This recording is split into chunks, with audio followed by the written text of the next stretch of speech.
মনে করেন যে বয়স্ক পাগলি আছে, পাগলি মনে করেন যে সিরাজগঞ্জ এলাকায় থাকে, থাকে এখন এখানে কোন এলাকা সিরাজগঞ্জ হতে পারে, এটা হলো সাপাহার, সাপাহার এলাকাতে আছে। সাপাহার গোপালপুর হচ্ছে কি এলাকায়, মানে এখানে বসিদ্রি মনে করেন যে 10 দিন হলে আছে প্রদীপ জামালের বাড়ি, প্রদীপ জামালের বাড়ি।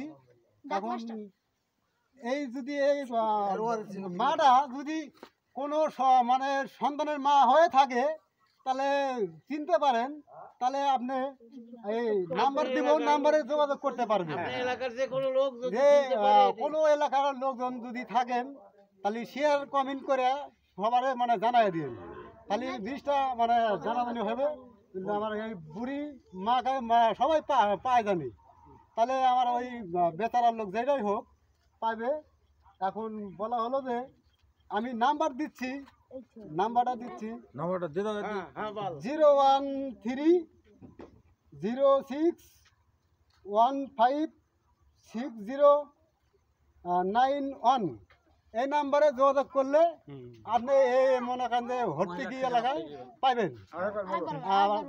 আর ক্যামেরা ভালো করে একটি ধরা দেখেন তো, দেখেন সাপাহার থানা হর্তুকি গ্রাম প্রদীপ জামালের বাড়ি, দেখেন নওগাঁ জেলাতে আছে, নওগাঁ জেলা সাপাহার থানা হর্তুকি গ্রাম গোপালপুর এলাকা, গোপালপুর প্রদীপ জামাল। এখানে মনে করেন যে আসলে পাবেন। ভালো করে দেখেন, এই নেটে দেন 4-5 নেটে যায়, বুঝছো?